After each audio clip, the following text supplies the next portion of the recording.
मालेगाव या महानगरपालिकेचं महापौर पदही खुल्या प्रवर्गासाठी आरक्षित झालेलं आहे। तर ठाणे महानगरपालिकेचं महापौर पद हे एससी प्रवर्गासाठी आरक्षित झालेलं आहे। मुंबई महानगरपालिकेत खुल्या प्रवर्गासाठी आरक्षण हे घोषित झालंय। नवी मुंबई मीरा भाईंदर देखील खुल्या प्रवर्गाला आरक्षित झालेले आहेत। पुणे पिंपरी चिंचवड नाशिक मालेगाव खुल्या प्रवर्गासाठी राखीव झालेले आहेत। सोलापूर अहिल्यानगर अमरावती उल्हासनगर संभाजीनगर मध्ये खुल्या प्रवर्गासाठी आरक्षण। नांदेड परभणी वसई विरार मध्येही खुल्या प्रवर्गाचाच महापौर असणार आहे। मुंबई महापालिकेत खुल्या प्रवर्गासाठी आरक्षण जाहीर झालेलं आहे।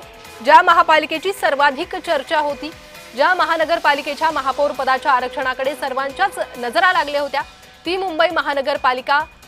त्या मुंबई महानगरपालिकेचं महापौर पद हे खुल्या प्रवर्गाकडे असेल। खुल्या प्रवर्गाचा उमेदवार या ठिकाणी महापौर म्हणून बसणार आहे। तर सर्वसाधारणपणे सगळ्याच महापालिकाच्या महापौर पदाची सोडत ही समोर आलेली पाहायला मिळते। तर नवी मुंबई मीरा भाईंदर देखील खुल्या प्रवर्गाच्या आरक्षित खुल्या प्रवर्गाला झालेला आहे। पुणे पिंपरी चिंचवड नाशिक मालेगाव खुल्या प्रवर्गासाठी राखीव झालेला आहे।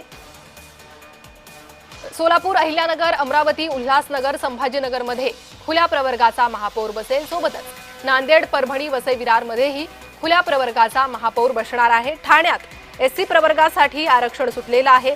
कल्याण डोंबिवलीत एसटी प्रवर्गासाठी आरक्षण जाहीर झालेलं आहे। जालन्यात अनुसूचित जाती म्हणजे एससी साठी आरक्षण जाहीर झालेलं आहे। लातूरमध्येही एससी प्रवर्गासाठी आरक्षण जाहीर झालेलं आहे।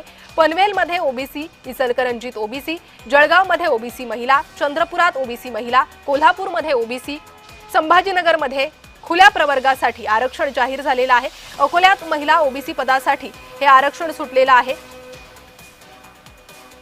तर अशाच प्रकारे एकूणच सर्व महानगरपालिकांसंदर्भातल्या आरक्षण सोडतीची माहिती ही आम्ही तुमच्यापर्यंत पोहोचवत आहोत। पुन्हा एकदा जाणार आहे आमचे प्रतिनिधी महेंद्र जोईल यांच्याकडे। महेंद्र, आतापर्यंत कोणकोणत्या महानगरपालिका राहिलेल्या आहेत ज्यांचे आरक्षण सोडत बाकी आहे?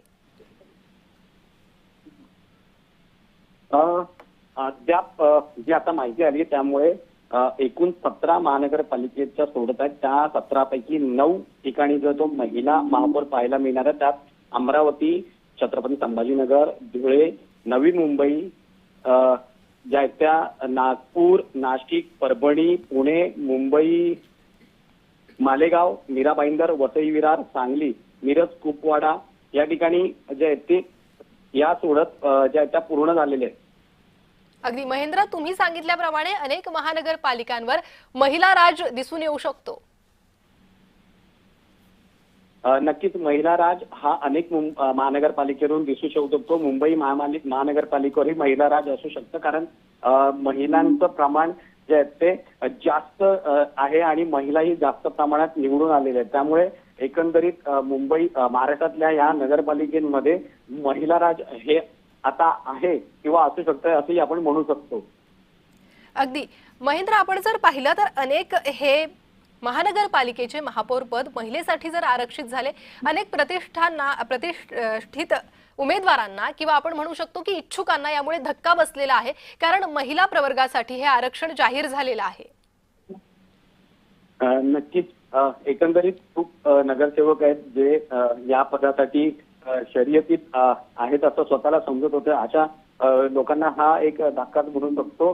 काही ठिकाणी जे आहेत ते इच्छुकांना पक्ष संधी देतंय का, किंवा आता यापुढे महापौर महिला असेल, कारण या ठिकाणी आता जर पाहिलं तर सर्व मुंबई महानगरपालिकेत खुला प्रवर्ग झालाय, पण पक्ष हा महिलांसाठी भारतीय जनता पार्टीकडून सांगण्यात आलं होतं की महापौर हा मराठी हिंदू असेल, मात्र महापौर हा महिला असेल की पुरुष असेल। मात्र भारतीय जनता पार्टीकडून जी नावं मागे सांगितली गेली होती त्यामध्ये ही प्रमुख नावं होती। मात्र जुन्या किंवा नवीन चेहऱ्यांना संधी देत आहेत कोणते पक्ष?